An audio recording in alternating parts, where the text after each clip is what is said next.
It is 12:30 in the morning, January 24, 1961. 4 days after John F. Kennedy is sworn in as president. A B-52 bomber is breaking apart at 10,000 feet over North Carolina. The crew has already bailed out. 3 of them will not survive the fall. The aircraft is carrying 2 hydrogen bombs, each one 3.8 megatons, 250 times the power of Hiroshima. And as the plane disintegrates in the dark above a tobacco field, both bombs separate from the wreckage and begin falling toward the earth. No one on the ground knows they are coming. In the next few seconds, a sequence of arming steps that normally require direct human input begins happening automatically, triggered by nothing more than the violence of the fall. 3 of the 4 safety switches fail. The 4th one holds. That switch is the size of a coin. It costs a few dollars. It is the only thing standing between a quiet farming county in North Carolina and the largest accidental nuclear detonation in the history of the world. This is the story they didn't tell you for 50 years. The B-52G took off from Seymour Johnson Air Force Base at around midnight. It was a routine airborne alert mission, the kind the Strategic Air Command ran continuously throughout the Cold War. The idea was simple and terrifying: keep nuclear-armed bombers in the air at all times, so that even if the Soviet Union launched a first strike and destroyed every American base, the bombers already airborne could still retaliate. The planes never landed. They circled, they refueled mid-air, they waited. Major Walter Tulloch was in command. The crew of 8 had done this dozens of times. Shortly after takeoff, the tanker crew that had refueled them noticed something wrong. The B-52's right wing was leaking fuel, not a small leak. In less than 3 minutes, the aircraft lost more than 5,000 gallons of jet fuel. The wing was compromised. The aircraft was dying. Tulloch ordered the crew to turn back towards Seymour Johnson. He ordered them to reduce altitude. He ordered them to prepare for an emergency landing. None of it was enough. As the B-52 descended through 10,000 feet, the right wing failed completely. The aircraft went into an uncontrolled spin. There was nothing left to do. Tulloch gave the order to bail out. 5 men ejected successfully, 3 did not. The pilotless aircraft continued to break apart as it fell. And as it did, the 2 Mark 39 hydrogen bombs it was carrying separated from the weapons bay and began their own descent toward the fields below. Here is what the U.S. government told the public the following morning. A military aircraft had crashed near Goldsboro, North Carolina. There had been no explosion. There was no danger to the surrounding area. The situation was under control. All of that was technically true. What they did not say, what they would not say for decades, was how close it had actually been. The Mark 39 was designed with multiple safety mechanisms, a sequence of switches and locks that had to be deliberately activated in a specific order before the weapon could detonate.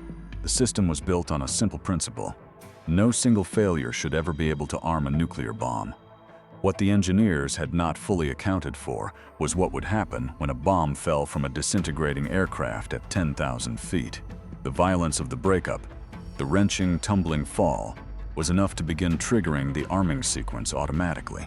Without any human input, without any deliberate action, the bomb was doing what it was designed to do when released over a target.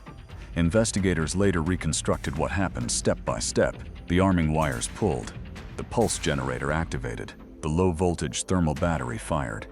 The high-voltage thermal battery fired, the timer completed its cycle. The barometric switches, designed to sense altitude and trigger detonation at the right height, engaged. 3 of the 4 safety mechanisms failed to prevent the sequence. 1 switch remained. The arm slave switch, a simple low-voltage device, had not moved to the armed position. Not because of sophisticated engineering, not because of redundant fail-safes, because of luck. Because of the specific angle at which that particular bomb had fallen. Because the switch happened to stay in the right position through the chaos of the crash. The man who found the bomb was Lieutenant Jack Revell, the commander of the Explosive Ordnance Disposal Team sent to secure the crash site. He arrived in the dark in a muddy tobacco field north of Goldsboro and found a hydrogen bomb sitting in the earth. He examined the arming mechanisms. He understood what he was looking at. Years later, in the only public statement he ever made about that night, Revell said this: "How close was it to exploding? My opinion is damn close," he also said. "We might now have a very large bay where North Carolina used to be. The second bomb never made it to the surface intact. Its parachute failed to deploy fully. It struck the ground at several hundred miles per hour and drove itself 50 feet into the soft, waterlogged farmland. The military recovered what they could. One major component, the thermonuclear secondary stage, the part that produces the bulk of the weapon's destructive yield, could not be retrieved. The mud was too deep, the water table too high, the excavation impossible. The United States government quietly purchased an easement from the farmer who owned the land. To this day, no one is permitted to dig there. The component is still in the ground.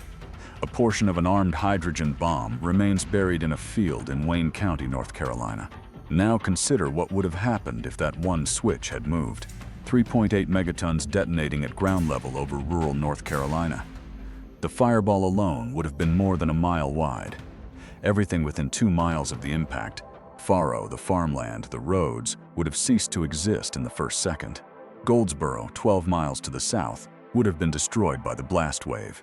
Seymour Johnson Air Force Base, one of the most important strategic air command installations in the eastern United States, would have been obliterated.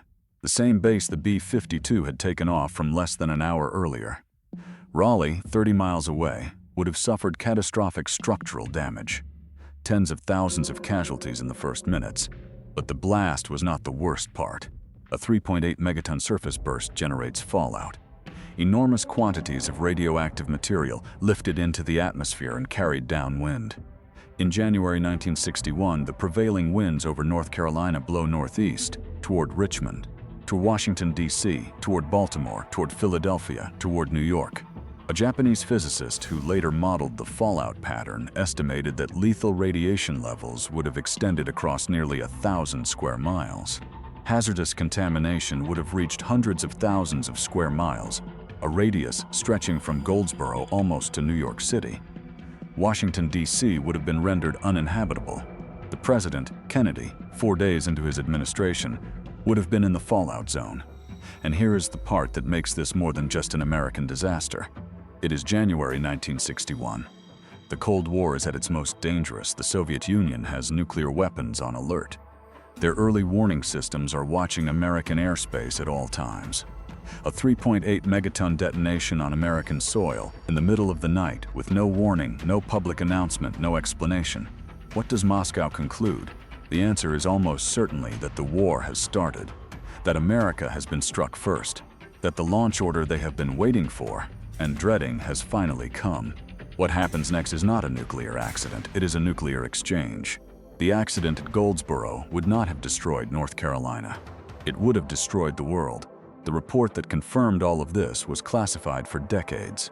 In 2013, the investigative journalist Eric Schlosser obtained a partially declassified document through the Freedom of Information Act while researching his book Command and Control.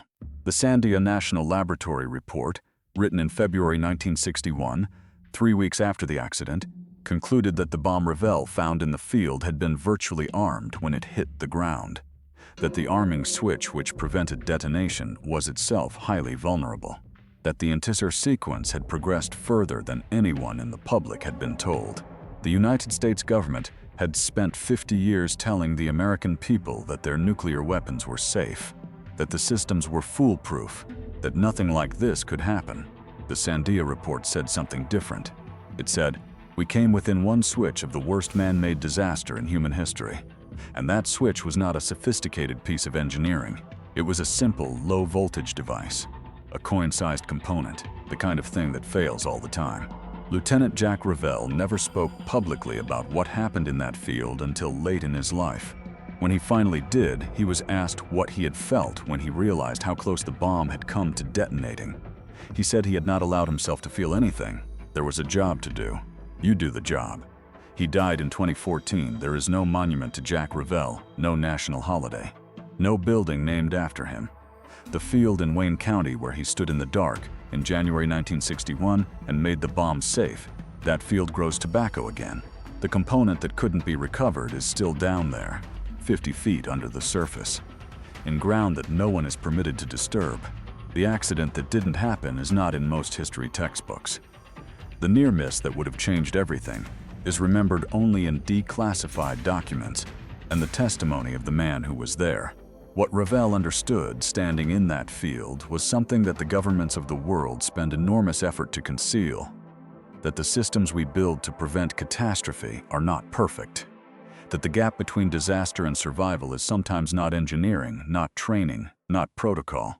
Sometimes it is one switch, in the right position, for no reason except luck. That switch held on January 24, 1961, the world continued. Every episode of history has a version that never got told. This is almost history.